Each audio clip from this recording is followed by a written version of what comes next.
इतिहास विषय के साथ पुनः आप लोगों के सामने उपस्थित हूँ। आज का जो टॉपिक है वह टॉपिक है पुनर्जागरण। या सेकेंड पेपर अभी फर्स्ट ईयर का हम लोग स्टार्ट करेंगे पुनर्जागरण से। देखिए जो पुनर्जागरण था, यह पुनर्जागरण पूरे यूरोप में एक नया चेंजिंग लेकर के आता है, जिसके द्वारा पूरे यूरोप की व्यवस्थाएं चेंज होती हैं और पूरे यूरोप में एक नया बदलाव देखने को मिलता है, जिसमें हम पुनर्जागरण को प्रायः पांडित्य के पुनः उदय के नाम से जानते हैं। यह फ्रांसीसी भाषा का रेनेसां शब्द से बना लिया गया है, जिसका अर्थ होता है पुनर्जन्म अथवा पुनर्जागरण या पुनर्ज्ञान की प्राप्ति। देखिए रेनेसां शब्द का सर्वप्रथम प्रयोग इटली के जो निवासी थे, लेखक थे, जिनका नाम पैशाली था, उन्होंने सबसे पहले इसका प्रयोग किया था। और यह प्रयोग भवन निर्माण व मूर्ति कला में वे परिवर्तनों के लिए किया गया था। इसके पहले कभी इसका प्रयोग नहीं किया गया था, पहली बार इसका प्रयोग किया गया था।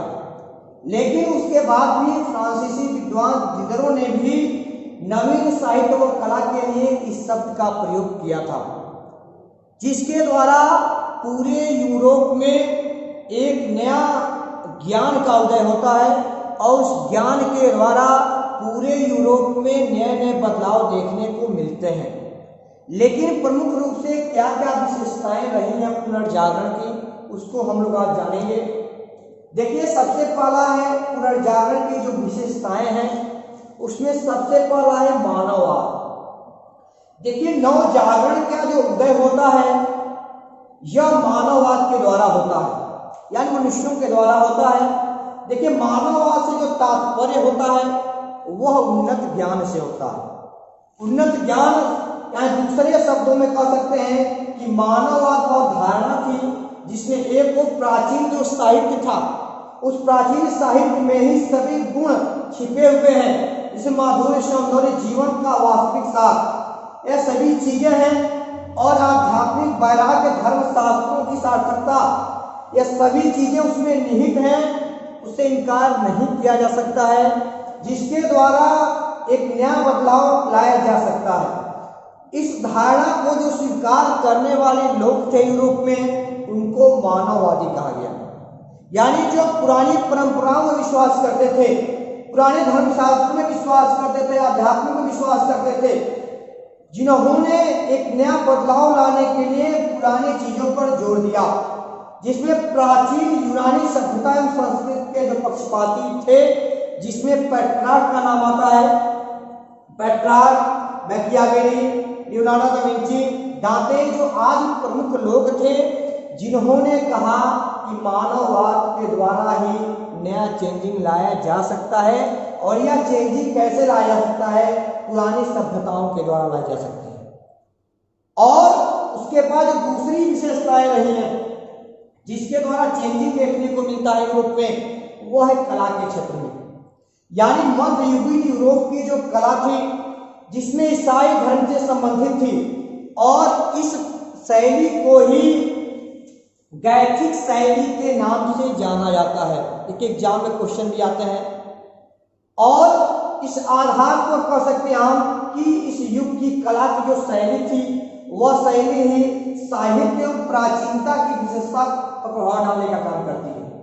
यानी जो यूरोप के जो आदर्श थे और प्राचीनता, देखिए प्राचीन सभ्यताएं जो थी, उनके द्वारा ही संपूर्ण यूरोप में एक नया बदलाव देखने को मिलता भी है, जिसमें इटली के कलाकारों का सबसे बड़ा योगदान है।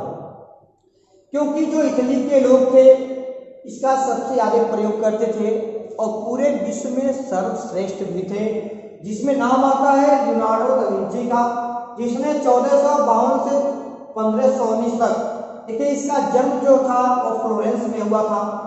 और इसकी जो प्रसिद्ध पेंटिंग थी वह था मोनालिसा।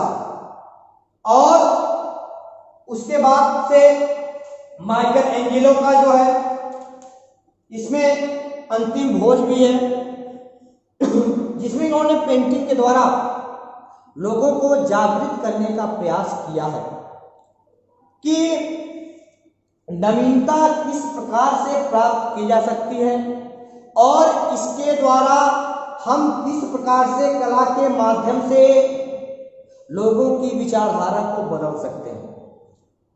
और इनकी पेंटिंग विश्व प्रसिद्ध भी रही है, जिन्होंने लोगों को जागृत करने का प्रयास किया है। उसके बाद से नंबर आता है साहित्य का। जो 15वीं जो 16वीं शताब्दी था, वह शताब्दी इटली के विद्वानों के द्वारा तमाम प्रकार की रचनाएं की गई और इन रचनाओं के द्वारा ही लोगों तक अपनी बातों को पहुंचाने का उन्होंने काम किया। और इसके लिए उन्होंने साहित्य का सहारा लिया, जिसमें मार्टिन लूथर का नाम सबसे प्रसिद्ध है, जिन्होंने प्रोटेस्टेंट धर्म की स्थापना की थी। यानी पहले लोग केवल धर्म तक ही सीमित थे, उनको अन्य ज्ञान नहीं था। जबकि मार्टिन लूथर ने बाइबल का जर्मन भाषा में अनुवाद किया और लोगों को धर्म के विषय में जागृत करने का काम किया। उसके बाद क्रामर ने बुक ऑफ कॉमन प्रेयर की रचना की और उसके बाद जॉन कार्लिन ने the institute of the Christian religion की रचना की। इन साहित्यकारों ने लोगों को जोड़ने का काम किया और नए बदलाव से लोगों को अवगत कराया कि धर्म ही आगे बढ़ने का केवल माध्यम नहीं हो सकता है, इसके लिए हमको अपने विचारों को बदलना होगा। और जिसमें दांते, Petrarch, Shakespeare, Milton, Thomas More, यह प्रमुख ऐसे विचारक थे, साहित्यकार थे, जिन्होंने अपनी रचनाओं के माध्यम से लोगों तक अपनी बातों को पहुंचाया और उसका सीधा प्रभाव जो था वह पुनर्जागरण पड़ता है। जो पुनर्जागरण हुआ यह ऐसे नहीं हुआ, जब लोगों की विचारधाराएं बदलने लगी तो उन्होंने केवल धर्म को आधार बनाना बंद कर दिया। अब उनके लिए व्यापार माध्यम बन गया और ज्ञान हो गया, क्योंकि अगर शिक्षित नहीं रहेंगे तो फिर हम धर्म के विषय में नहीं जानेंगे। लेकिन मार्टिन लूथर ने यही कहा कि व्यक्ति को सबसे पहले शिक्षित होना पड़ेगा। अगर व्यक्ति शिक्षित नहीं है तो फिर किसी भी प्रकार से विकास नहीं हो सकता है। इसलिए मार्टिन लूथर सबसे प्रमुख पॉइंट है इसमें। दांते और पेट्रार्क की रचनाओं के माध्यम से भी हम लोग जानते हैं कि किस प्रकार से इन्होंने अपने रचनाओं के माध्यम से लोगों को जोड़ने का काम किया।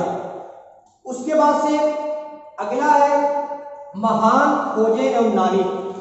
जो यूरोप था, यूरोप के लोग अब केवल एक जगह तक सीमित रहना नहीं चाहते थे और उनको व्यापार भी करना था। तो व्यापार करने के लिए उनको अच्छे मार्केट की तलाश थी और अच्छा मार्केट उनको तभी मिलेगा जब वे क्या करेंगे, यात्राएं करेंगे या नई खोजें करेंगे। और इस दौरान दो चीजें होती हैं कि जो नाविक थे उन्होंने नए नए जगहों की खोज की, जिसके द्वारा वहां पर अपने व्यापार को बढ़ाया जा सके।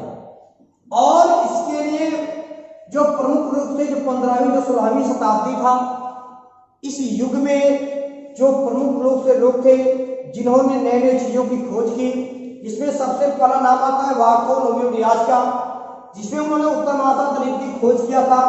यह पुर्तगाल का निवासी था और जॉन द्वितीय ने इसको भेजा था। उसके बाद से दूसरा नंबर आता है 1492 में कोलंबस ने अमेरिका की खोज किया था और यह स्पेन का निवासी था, जिसको इसाबेला प्रथम ने भेजा था। क्योंकि इन राजाओं को भी अच्छे मार्केट की तलाश थी, क्योंकि इनको यह लगता था कि अगर अच्छे मार्केट की तलाश नहीं होगी तो फिर हम निश्चित रूप से आगे नहीं बढ़ सकते हैं, क्योंकि हमको अपनी सामानों को बेचना था। तो इन्होंने नाविकों को दूसरे देशों की खोज करने के लिए भेजा। उसके बाद से अगला नंबर आता है मैगन का, जिसमें इन्होंने पूरी दुनिया की यात्रा किया, ठीक है, फिलीपींस द्वीप की खोज किया। उसके पहले अबुकर्क ने पुर्तगाल का था, जो गोवा आया था और यह 1510 ईस्वी में आया था। उसके बाद से जो प्रमुख लोग थे, लेकिन इस चैप्टर से जो प्रमुख जो क्वेश्चन बनते हैं जो एग्जाम में इंपॉर्टेंट है, वह सबसे पहला जो क्वेश्चन है इसमें इसे जो पूछेगा एग्जाम के लिए, यह था कोलंबस द्वारा अमेरिका की खोज कब की गई। देखिए 1492 ईस्वी में अमेरिका की खोज कोलंबस ने किया था, एग्जाम में इंपॉर्टेंट है। दूसरा है कुस्तुनिया किस साम्राज्य की राजधानी था। देखिए यह था बेंजाटाइन साम्राज्य, या बेनेटाइन जो साम्राज्य था यह उसकी राजधानी था। देखिए तीसरा क्वेश्चन है, यह है कौन सा क्षेत्र भूमध्य क्षेत्र की रानी कहलाती है। यह एग्जाम में कई बार क्वेश्चन पूछे गए हैं। तो यह था फ्लोरेंस। फ्लोरेंस को भूमध्य क्षेत्र की रानी कहलाता है। और उसके बाद से चौथा है 1460 ईस्वी में छापखाना का आविष्कार किसने किया था। देखिए गुटेनबर्ग ने छापखाना का आविष्कार 1460 ईस्वी में किया था। उसके बाद से एक और इंपॉर्टेंट क्वेश्चन है कि कुतुबनुमा का आविष्कार किसके द्वारा किया गया था। इस मार्को पोलो ने कुतुबनुमा का आविष्कार किया था। ये भी एक नाविक था और यात्राओं को करने के समुद्री यात्राओं को करने के लिए दिशा सूचक यंत्र की आवश्यकता थी, अतः उसने कुतुबनुमा का आविष्कार किया था। अगला है पुनर्जागरण। देखिए यूरोप में जो पुनर्जागरण हुआ उसको अन्य किस नाम से जाना जाता है, तो वह नाम है सांस्कृतिक पुनरुत्थान के नाम से उसको हम लोग जानते हैं। अगला क्वेश्चन है इसमें कोपरनिकस निवासी था, यानी कोपरनिकस कहाँ का निवासी था, तो यह पोलैंड का निवासी था। अगला है माइकल एंजेलो का जन्म कहाँ हुआ था। यह भी क्वेश्चन बन सकता है। यह भी क्वेश्चन होता है कि माइकल एंजेलो का जन्म कब हुआ था।